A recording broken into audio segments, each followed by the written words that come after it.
Global happenings today. We communicate, we analyze global news. Stay tuned. Hello beautiful people, welcome back to Global Happenings to the YouTube channel. So many things happening at the same time in West Africa and Nigeria. So a few minutes to come, Bola Tinubu will be jetting out of the country, Nigeria, to Benin Republic with 6 other governors. Why, you're going to find out in a moment. But meanwhile, Bola Tinubu have decided to write a speech or tell Nigerians, speak to Nigerians over a lot of issues. Don't forget that NLC have decided to give mother of all strikes, telling Nigerians to stock their homes with all the medicines, all the food stuff, because it's going to be a long ride. Because according to them, that the president totally ignored them in answer for three solid hours, and they made up their mind not to go back on the issue of fuel subsidy removal.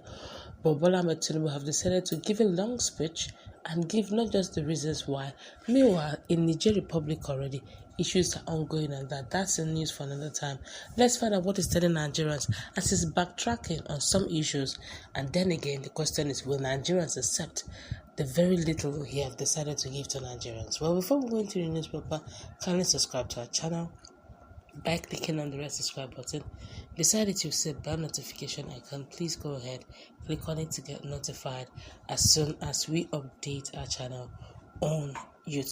Well, according to the news, the president's speech came 2 months after he announced the removal of fuel subsidy in his inauguration speech on Monday. In his speech, he explained the reason his administration needs to do away with fuel subsidy and multiple exchange rate system.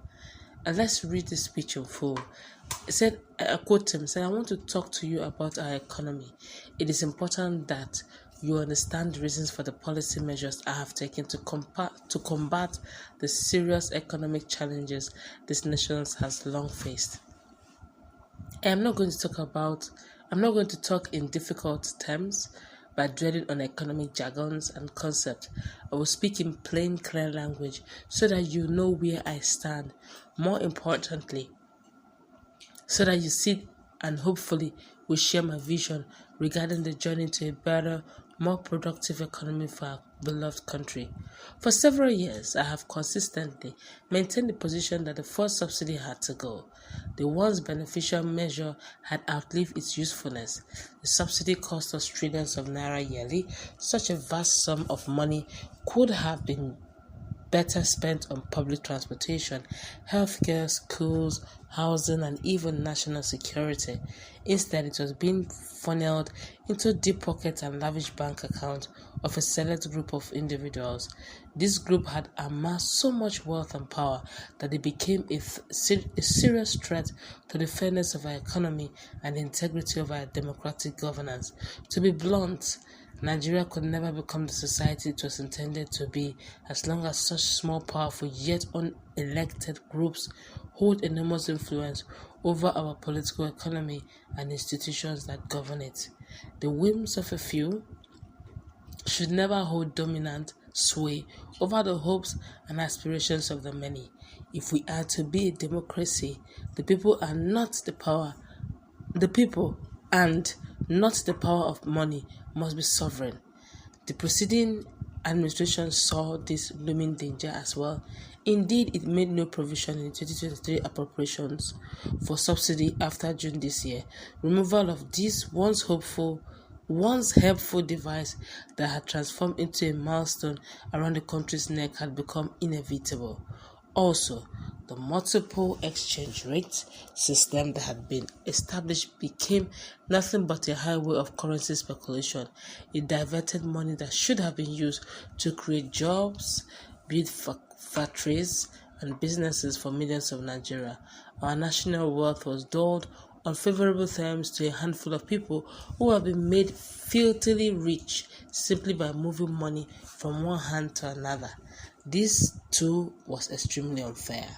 It also compounded the threat and the illicit and mass accumulation of money posed to the future of our democratic system and its economy. I had promised to reform the economy for the long-term good by fighting the major imbalances that have plagued our economy, ending the subsidy and preferential exchange rate system be key to this fight. This fight is to define the fate and future of our nation, which is in balance.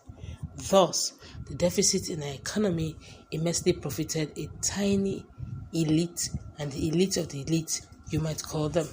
As we move to fight the flaws in the economy, the people who grew rich from them predictably will fight back through every means necessary. Our economy is going through a tough patch and you are being hurt by it. The cost of fuel has gone up. Food and other prices have also followed suit. Household and business struggle. Things seem anxious and uncertain. I understand the hardship you face. I wish there were other ways, but there is not. If there were, I would have taken that route, as I came here to help, not to hurt the people and the nation that I love. What I can offer in the middle or in the immediate is to reduce the burden our current economic situation has imposed on all of us, most especially on businesses, the working class, and the most vulnerable among us. Already, the federal government is working closely with states and local governments to implement interventions that will cushion the pains of our people across socio-economic brackets. Earlier this month, I signed 4 executive orders in keeping with my electoral promise to address unfriendly fiscal policies and multiple taxes that are stifling the business environment. These executive orders on suspension and deferred commencement of some taxes will provide the necessary buffers and headroom to businesses in the manufacturing sector to continue to thrive and expand. To strengthen the manufacturing sector, increase its capacity, and expand and create good paying jobs, we are going to spend 75 billion naira between July 2023 and March 2024. Our objective is to fund 75 enterprises with great potential to kickstart a sustainable economic growth, accelerate structural transformation, and improve productivity. Each of the 75 manufacturing enterprises will be able to access 1 billion naira credit at 9% per annum, with maximum of 60 months repayment for long-term loans and 12 months for working capital. Our administration recognizes the importance of micro, small, and medium-sized enterprises and the informal sector as well as drivers of growth. We are going to energize this very important sector with 125 billion naira. Now, out of this sum, we will spend 50 billion on conditional grant to 1 million nano business between now and March 2024. Our target is to give 50,000 naira each to 1,300 nano business owners in each of the 774 local government areas across the country. Ultimately, the program will further drive financial inclusion by onboarding beneficiaries into formal banking system. In like manner, we will fund 100,000 MSMEs, that's small scale medium enterprise, and start up with 75 billion naira. Under this scheme, each enterprise promoter will be able to get between 500,000 naira to 1 million naira at 9% interest per annum and a repayment period of 36 months. So to further ensure that prices of food items remain affordable, we have had a multi-stakeholder engagement and various farmers associations and operators within the agricultural value chain. In the short and immediate terms, we will ensure staple foods are available and affordable. To this end, I have ordered the release of 200,000 metric tons of grains from strategic reserves to households across the 36 states and FCT to moderate prices.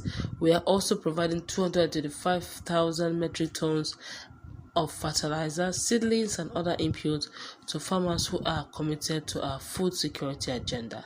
Our plan to support the cultivation of 500,000 hectares of farmland and all year-round farming practice remains on course. To be specific, 200 billion naira out of the 500 billion naira approved by the National Assembly will be disbursed as follows.